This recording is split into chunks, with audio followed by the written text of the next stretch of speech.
नोएडा स्थित Amity school का international conference on entrepreneurship and sustainable business development कार्यक्रम चल रहा है। इसी कड़ी में एमिटी नोएडा के कैंपस में स्टार्टअप एंटरप्रेन्योर को लेकर स्टूडेंट अपनी राय रख रहे हैं। बिजनेस स्टडीज की स्टूडेंट रनीशा से हमारे सहयोगी नवीन शर्मा ने खास बातचीत की। क्या नाम है, कहाँ और अभी क्या कर रही हैं? मेरा नाम रनीशा है और मैं एमिटी स्कूल ऑफ बिज़नेस की स्टूडेंट हूँ और अभी फाइनल ईयर में हूँ मैं। और आई थिंक कि स्टार्टअप का बहुत ज़्यादा स्कोप है इंडिया में, क्योंकि अभी जो हमारा यूथ है, जो हमारी न्यू जनरेशन है, वो बहुत ज़्यादा अवेयर हो रही है कि मतलब बिजनेसेस का जो भी इम्पोर्टेंस है, because India is still a developing country and entrepreneurs की काफ़ी सख्त ज़रूरत है इंडिया में। एंड ऑल्सो दैट आज का यूथ जो है डिजिटल मार्केटिंग में भी मतलब everything is AI based now, तो उसकी भी।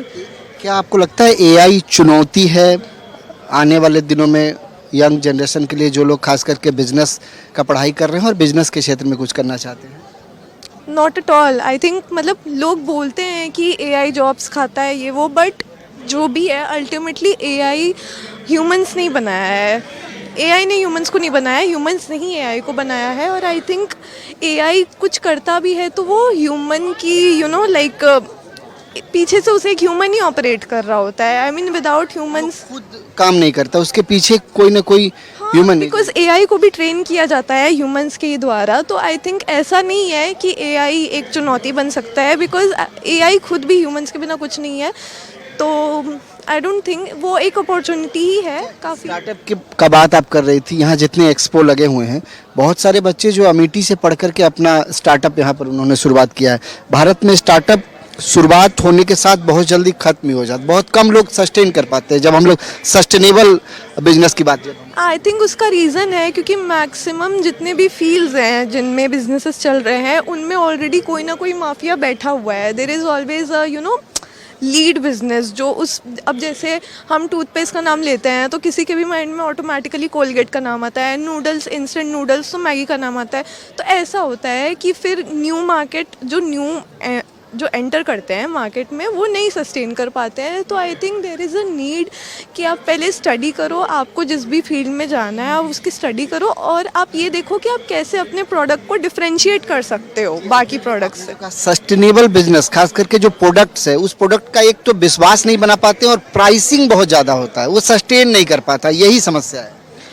आई थिंक प्राइसिंग ज़्यादा होना हर बार भी समस्या नहीं हो सकती है, बिकॉज ज़्यादा प्राइसिंग से कस्टमर्स के दिमाग में ऑटोमेटिकली एक प्रीमियम वाला कॉन्सेप्ट भी आ जाता है कि ओके इसका प्राइस हाई है तो ये अच्छी क्वालिटी का होगा। मुझे आप बताओ, आपको एक कोई प्रोडक्ट है वो 500 का मिल रहा है, सेम प्रोडक्ट 1500 का मिल रहा है, आपके मन में तो यही आएगा ना कि 1500 वाला ज़्यादा अच्छा होगा। Premium product. हाँ, तो I think pricing is not the issue, but you have to serve your customers as per your pricing. That is the issue. आप तो बीबीए की फाइनल ईयर की स्टूडेंट हैं, आगे क्या करना है? स्टार्टअप की तरफ जाएंगी आप? हाँ, स्टार्टअप का सोचा है but not initially, because I believe in securing your pocket first. So I think कि पहले इंसान को एक जॉब कर लेनी चाहिए, नॉट जस्ट फाइनेंशियली, उसके लिए फॉर सिक्योरिंग द पॉकेट सिर्फ वही रीज़न नहीं है। आई थिंक जब एक इंसान खुद किसी कंपनी से जुड़ता है और नीचे लेवल से स्टार्ट करता है, तो उसे एक रियल लाइफ आइडिया मिलता है कि कैसे टीम्स ऑपरेट करती हैं, कैसे ऑपरेशंस होता है। तो आई थिंक जब तक एक इंसान को नीचे का वो नहीं होता ना अनुभव, वो ऊपर नहीं जा सकता। ऊपर जाने के लिए नीचे का जानना बहुत ज़रूरी होता है। ये मल्टीनेशनल कंपनी जो कॉर्पोरेट वर्ल्ड है, इसका एक्सप्लोर करना ज़रूरत है शायद आज। ज़रूरत है क्योंकि आपको बहुत कुछ सीखने को भी मिलती है। अब जैसे आप किसी कंपनी में काम करोगे तो आपको पता चलेगा कि वो कंपनी कैसे अपने ऑपरेशंस को कैसे वहाँ पे हर चीज़ होता है और कैसे हर चीज़ ऑपरेट होती है, तो आपको एक लर्निंग भी मिलती है।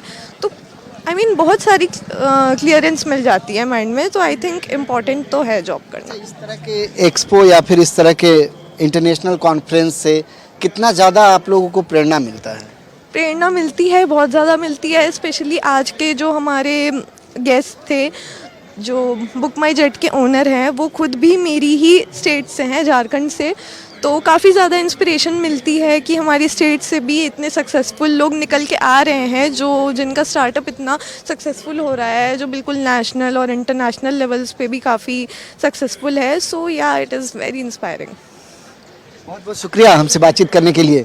अमेठी की स्टूडेंट हैं और बिजनेस स्कूल ऑफ बिजनेस की स्टूडेंट हैं, बीबीए की फाइनल ईयर की छात्रा हैं। जाहिर तौर पर जिस तरीके से अपनी बातों को रखा और ख़ास करके स्टार्टअप और सस्टेनेबल बिजनेस एंटरप्रेन्योर्स को लेकर के जो बात वर्तमान में स्टूडेंट्स के अंदर है, जाहिर तौर पर आने वाला जो भारत का ये बाज़ार है, खास करके एंटरप्रेन्योरशिप की बात करें या स्टार्टअप की बात करें, जिसका फ्यूचर दिखता है क्योंकि छात्र अब उस और कहीं ना कहीं आकर्षित जरूर है। सहयोगी कुणाल के साथ नवीन शर्मा, नक्षत्र न्यूज़, नोएडा।